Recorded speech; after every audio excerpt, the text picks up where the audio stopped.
बार आकर माँ सीता जी को धमकाता, लेकिन माँ सीता जी कुछ नहीं बोलती। यहाँ तक कि रावण ने श्री राम जी के वेशभूषा में आकर माँ सीता जी को भ्रमित करने की भी कोशिश की, लेकिन फिर भी सफल नहीं हुआ। रावण थक हार कर जब अपने शयन कक्ष में गया तो मंदोदरी ने उससे कहा, आप तो राम का वेश धर कर गए थे, फिर क्या हुआ? रावण बोला, जब मैं राम का रूप लेकर सीता के समक्ष गया तो सीता मुझे नजर ही नहीं आ रही थी। रावण अपनी समस्त ताकत लगा चुका था, लेकिन जिस जगत जननी माँ को आज तक कोई नहीं समझ सका, उन्हें रावण भी कैसे समझ पाता। रावण एक बार फिर आया और बोला, मैं तुमसे सीधे सीधे संवाद करता हूँ, लेकिन तुम कैसी नारी हो, मेरे आते ही घास का तिनका उठाकर उसे घूर घूर कर देखने लगती हो। क्या घास का तिनका तुम्हें राम से भी ज़्यादा प्यारा है?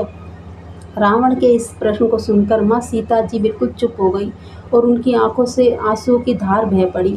इसकी सबसे बड़ी वजह थी कि जब श्री राम जी का विवाह माँ सीता जी के साथ हुआ, तब सीता जी बड़े आदर सत्कार के साथ गृह प्रवेश हुआ। उस उत्सव मनाया गया। प्रथा अनुसार नववधु विवाह पश्चात जब ससुराल आती है तो उसके हाथ से कुछ मीठा पकवान बनाया जाता है, ताकि जीवन भर घर में मिठास बनी रहे। इसलिए माँ सीता जी ने उस दिन अपने हाथों से घर पर खीर बनाई। समस्त परिवार राजा दशरथ एवं तीनों रानियों सहित चारों भाइयों और ऋषि संत भी भोजन पर आमंत्रित थे। माँ सीता ने सभी को खीर परोसना शुरू किया और भोजन शुरू होने ही वाला था कि जोर से हवा का एक झोंका आया। सभी ने अपनी अपनी पत्तलें संभाली। सीता जी बड़े गौर से देख रही थी। ठीक उसी समय राजा दशरथ जी की खीर पर एक छोटा सा घास का तिनका गिर गया, जिसे माँ सीता जी ने देख लिया, लेकिन अब खीर में हाथ कैसे डाले, ये प्रश्न आ गया। माँ सीता जी ने दूर से ही उस तिनके को घूर कर देखा। वो जलकर राख की एक छोटी सी बिंदु बनकर रह गया। सीता जी ने सोचा, अच्छा हुआ किसी ने नहीं देखा।